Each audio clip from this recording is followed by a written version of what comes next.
Springs Optimist Club, and we're renovating the old town train.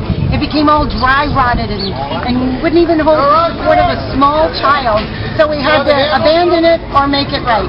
So we've been working on it for about a year to restore it, and the 2 cars are just about there, and lots of local heroes have stepped up and made that happen. But now our engine is in need of a few heroes to step up to the plate. If someone has an old tractor out there, we might even consider that, as long as it still runs. It would be wonderful. So we're having lots of fun. We needed a place to call home. So just the day before yesterday, the Valley Springs Home Center offered us a place to call home. So now we have a place to call home, and we just need a few heroes. Little crossroad where Highway 12 and 26 come together, and just nothing much more than cattle and horses browsing peacefully in the hillsides around. But behind its apparently peaceful facade was a substrata of society literally boiling with evil and decadence. And I have taken it upon myself to investigate the situation there, and I'd like to bring my tale to you here today. This is a true story of an event that took place back in the 1980s, and it made the national press. They talked about it on newspapers all over the country, and it involved a famous old cowboy here by the name of Willis Hammond. Some of you may remember him or know of the name. But anyway, the story goes like this. In order clings round old Valley Springs as a sensible sort of a place. Not that it mattered, but this image was shattered by a dirty and shameful disgrace. One dark Saturday night, without aid of a light, a cowboy rode his horse into town to have a few beers and the gossip one hears, when a bunch of the boys gather round.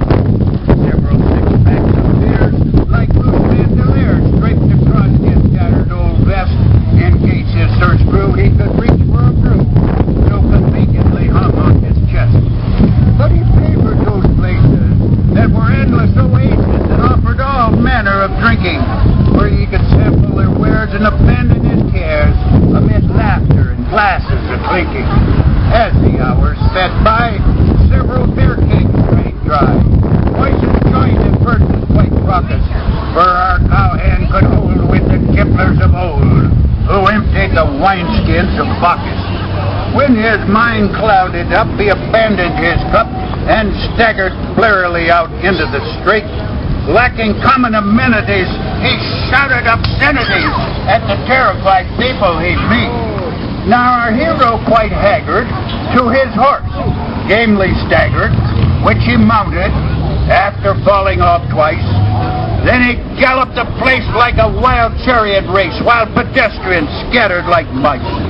In hopes of some peace, they called the police, who arrived with a flashing red light. They found the intruder sounding louder and ruder, challenging everyone there to a fight.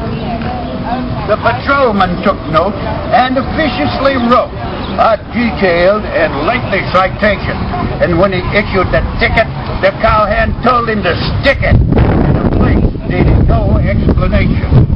To make the cop madder, the horse emptied his bladder, splashing books like the falling rain.